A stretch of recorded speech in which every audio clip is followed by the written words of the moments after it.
We're a society gone chaotic. We're a society gone chaotic. Now, how do we get it back?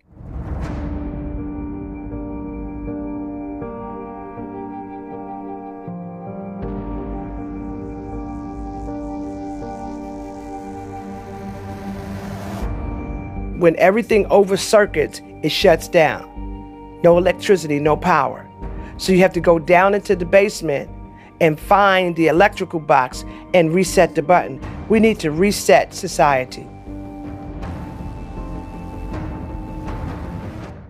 We have created a separate society, totally detached from personal responsibility. The young males are growing up without any parental influence, particularly fathers in their lives. There's not a culture of discipline.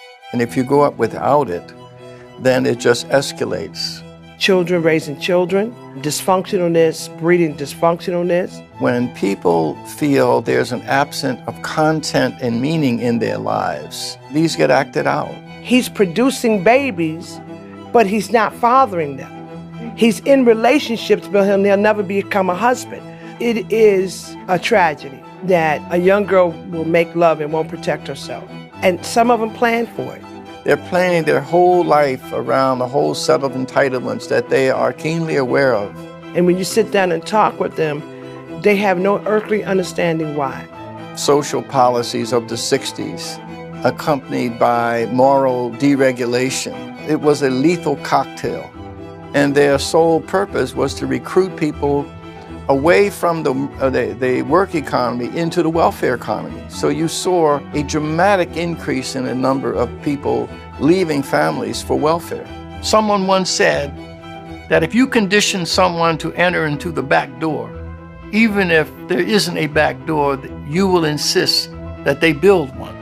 Well, nothing is more crippling and disabling to someone than to convince them that they are an agent of somebody else's goodwill. And that has just really detached people from the standards that defines a healthy and wholesome life. So the fantasy, it has become the reality, and the reality has become the fantasy. So you hope to see a husband and a wife, go to school, graduate, come together, get married, and have the baby. That's the abnormal, not the norm. And until we go into the neighborhoods, they only have themselves, and the blind leading the blind.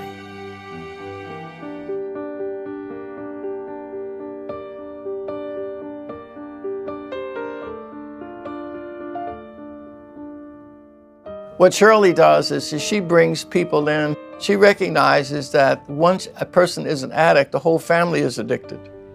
And so she welcomes not only individuals, but families into her ministry. I came here through a domestic violence situation, and we were moved from hotel to hotel. Well, all of a sudden, one day I was laying in my bed, and I just started hearing voices coming to me, saying to me to kill myself. She gives them an opportunity to remove those demonic forces in their life and replacing with something that causes them to walk in a new light. I wanted a change in my life. I wanted to make things better for her because I didn't want to lose her. In order to give hope to people, you got to first give help. As Cesar Chavez once said, feed the people, then ask questions. So she feeds the person, and then she satisfied that deeper need that they have for meaning in their lives. She showed us so much love and so much understanding that we have never received before. And she provides a context for that to happen. She provides a place for them to physically live. She provides a series of relationships that surround the person. And these relationships are from people who are witnesses themselves that transformation is possible. Rock bottom was being homeless. Heroin was a totally different story. And I was trying to medicate the pain. We sitting there with 12 people with machine guns. They're sitting there with 12 people with machine guns, and we're sitting there looking at each other like who's going to try to do who. Real love says, let me show you how to survive. Let me show you how to make it. Let me show you how to be happy. Let me show you how to do this. I mean, for somebody to take me in and don't know me and treat me like a son.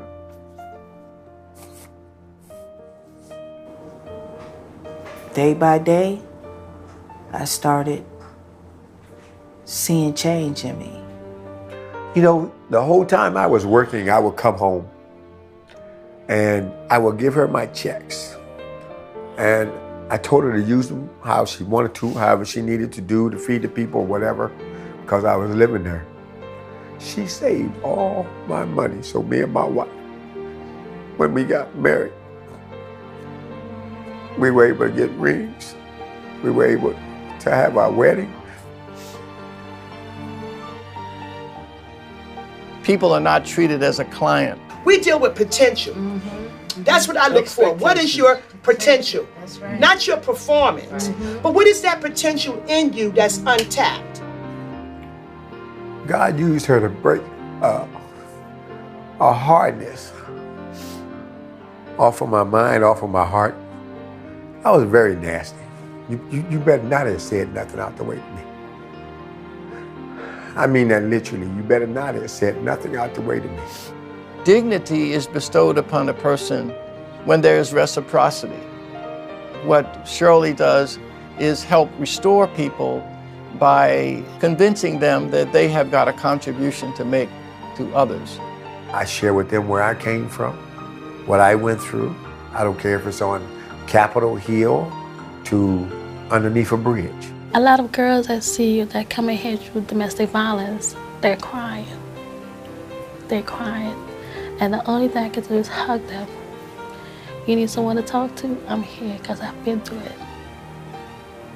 You know, I've been through it where I've lost everything, but I've gained it back. That enables them to live a healthy and wholesome and productive life. I've been through so much. I've been through from hotel to hotel, through hospital to hospital. But I know that I'm here for a reason and that nobody can stop me.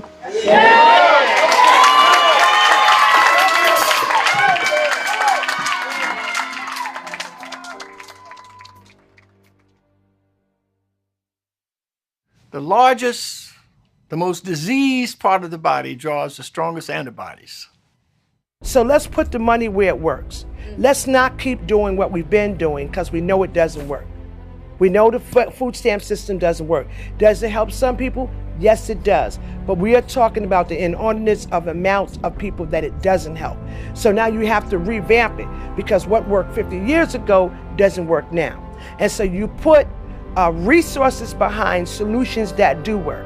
The problem is the money is not going into the places that it should. The very fact that it's such a controversy now, it's getting so bad, it means that there's going to be a backlash against it. Only the backlash is going to be an innovative, independent cure that comes from the people suffering the problem. You have to have solutions that work. Don't give a man a fish, teach him how to fish. That's what I did at Graceview. It used to be drug dealers. It used to be heroin addicts. Every building sold something. And when I got there, I kept breeding positiveness. And as I started speaking it and started fixing up the property, I started working with the people. You're staying on welfare and not going to get a job. That's not acceptable. We give you the pieces that you need, and then we move you on, monitor you, and we keep taking them in. And that's the only way you're going to be able to get rid of the cancer. We are going to really abandon 50 years of failed policy to embrace a whole new paradigm of helping the poor, where the people who are suffering the problem are the centerpiece of this renewed regeneration. And as you keep applying the chemotherapy, you keep applying it until all the cancer cells are gone. Now, the abnormal becomes the normal, and what was normal becomes abnormal. And we as America, we should provide that. What's a life worth?